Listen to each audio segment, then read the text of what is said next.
little raisin, isn't Steve? So what was behind door number 2? What? I don't know. All night I haven't been able to shake this feeling. It's like I'm visiting the life I could have had. A baby, a house in Connecticut, a subscription to House and Garden. You won't let me outlive that one, will you? Come on, Gail. House and Garden. I put it in the basket in the bathroom for you, you know. I remember how frightened you used to be of bathrooms without reading material. Don't make me into some sort of like neurotic old boyfriend, Gail. Are you going to deny your severe fear of bathrooms? Bathrooms are frightening, horrible places. Cold, lonely, sterile. But you should not use that to make me into some kind of little anecdote, like a chapter of your life that was some little situation comedy. Do not mistake neurotic fears and obsessions for light comedy. Very dangerous, Gail. I don't want to get into a conversation like this now, Eric.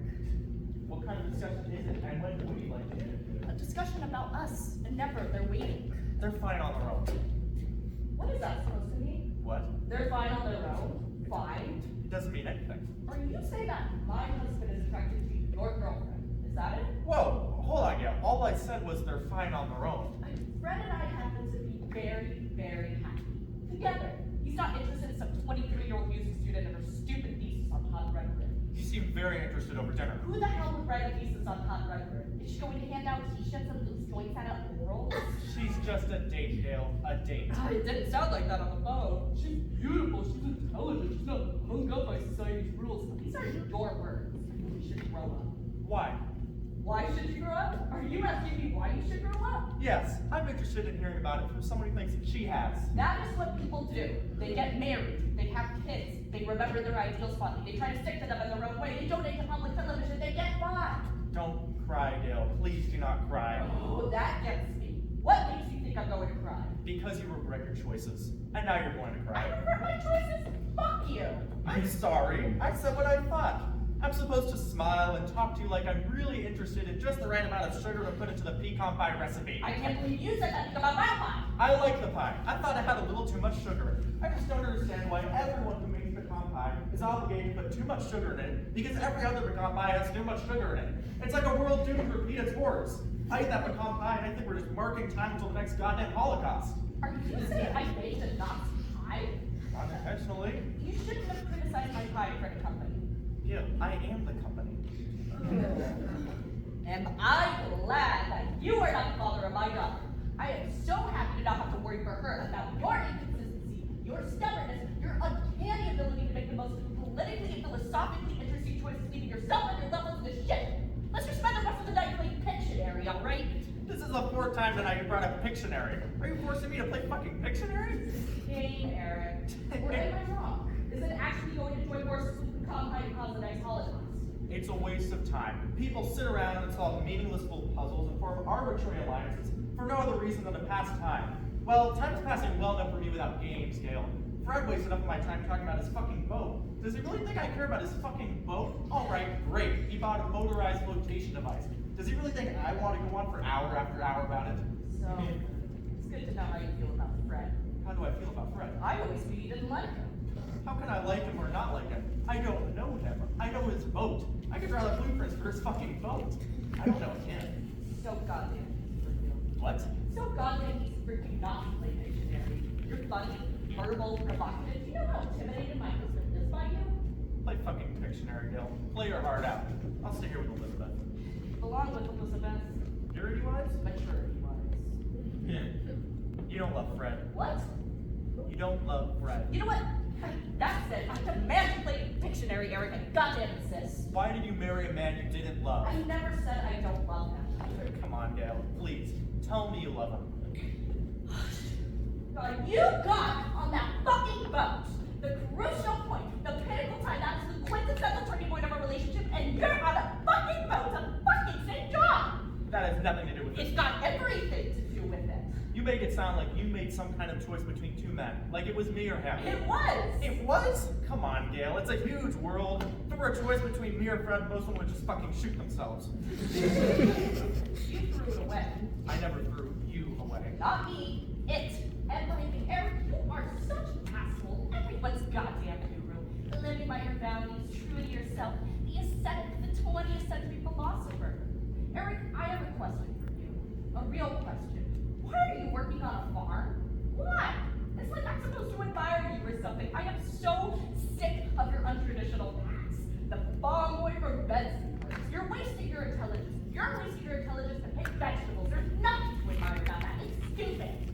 right. Why produce a reasonably priced source of nourishment for my fellow human beings when I could be getting fat and playing Pictionary? I gained 4 pounds! 4! Don't you dare say I was getting fat! And there was nothing wrong with playing Pictionary, you goddamn all-knowing fool. You lost me! I know. You know, it pisses me off. It really pisses me off that thing you said about you regretting my choices. At least I made a choice. But you do regret it. I love Fred, Eric. I do love him. Not like I loved you. But we have these things together, this camping, this feeling, this sureness. I don't consider a need for structure your strongest trait. Look, Eric, I don't think I can have this conversation with you. I'm sorry things had to happen the way we have, but let's just go downstairs. Right. I'm sorry. You're just being yourself. That's what I'm sorry for. I should say goodbye to Elizabeth. Who knows when I'll see her again. Eric, she'll wake up.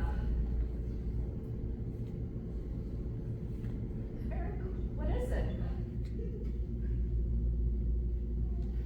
What? It's this thing I need to tell you. I can't dance, Gail! You can't dance. This is why you're crying?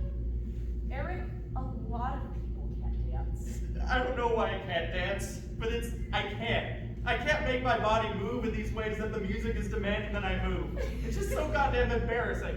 The situation. I mean, standing in public around hundreds of people who are displaying their purest, truest selves.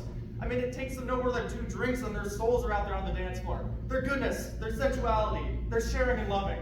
I watch that, look at that, but my body fights it. I start to analyze the music, the rhythm, the time signature. I understand the theory of dancing, the idea of spontaneously sharing in this moment that exists now and only now. The give and take with your partner. 2 mirrors on a land where gravity holds you to this point and then leaves you free. And then the universe happens right then and there. Like truth. I understand this intellectually, but Gail, I never have experienced it. I can't dance. How did Elizabeth think of that? When we were together, there were all these times when you'd arrange for us to be in these places, these parties, and invariably there would be a band or music playing, and invariably people would start dancing. Like, I would arrange this? Like I did this to you? Invariably you would want to dance, and I wouldn't dance with you. I wouldn't dance with you, Gail. And I could see the hurt register on your face. I could see the anger build within you. I could see that this just wouldn't do for you. Why didn't you just say, I can't dance? Why didn't you just tell me? Because it was the dam holding the water. If I let that out, that one thing, everything would follow. I couldn't dance. I couldn't have a normal talk about the weather with a neighbor without getting into a conversation about God, love, and eternity. I mean, after all, the weather has these huge connotations. I couldn't sacrifice truth for a relationship. I couldn't act correctly in social situations. I couldn't hold you when you needed to be held because I wanted you to be stronger. Because I wanted to be stronger. I couldn't ask you for the warmth of your touch out of need. I couldn't let myself. I would only ask for your touch out of strength, out of something that would become sick and interdependent and symbiotic. I wasn't able to do these things. I don't know, Gail. I mean, humor and Fred didn't really say anything to me. It was like something in this continuum. This cycle. I mean, it was this thing that happened in my life. The love of my life got married to another man. It didn't seem permanent. But the fact that Elizabeth, the fact that this angel, this unbelievable gift isn't mine, and will never be mine, this is killing me. Oh my God, Eric, you're human. I'll never have a daughter, Gail. Yes, you will. I'm 37. I can't bring myself to work for someone who's not producing something with some kind of goodness. That leaves out 98% of job openings, and the other 2% approximately $4 an hour. I know I'm not really going to change. I don't know why this is. People think I make these choices, but you've got to believe me, Gail. I have no control. I can't dance. I never knew you couldn't dance. I always thought it was that you wouldn't dance. Could you hold me? I don't think so, Eric. I don't think I would be able to let go. Yeah, you're right. Gail, there were these things that you needed. Just to breathe, you needed them. And I knew that there was no way I was going to provide you with them. And it was this thing that I did. This thing that I did. It wasn't that horrible. You needed to find someone. I felt that you needed me off the continent. Please believe me, Gail. When I got on that boat, I was thinking of you, not of me. I believe you. Well, this is a sign of times to come. First time we had a conversation where your eyes stayed dry and mine didn't. I cried.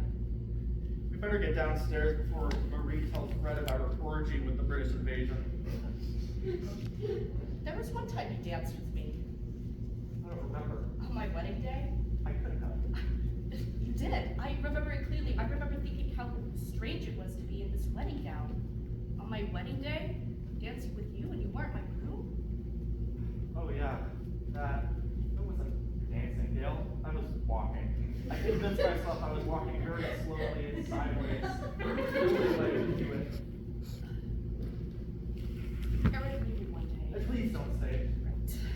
Gail, I cannot stand Marie. I can't stand her. Please find something to say to her about me so she won't expect me to sleep with her tonight. I'm sure you'll do just fine on your own. It was just an excuse to see you. I figured I'd call with this woman in my life. I'd be less of a threat to the home. It was really stupid of me. No, it was human. Thank you for showing me your daughter, Gail. She's absolutely the single greatest thing I've ever looked at in my entire life. Eric? Eric? You are Fred Astaire. You are Fred Astaire. No, sweetheart. I'm Eric. You are Fred Astaire. Just move the slightest bit. You don't have anything to prove to anyone. Just move a little slowly, the slightest bit. Don't worry. We should go down there. In a minute. Just a minute.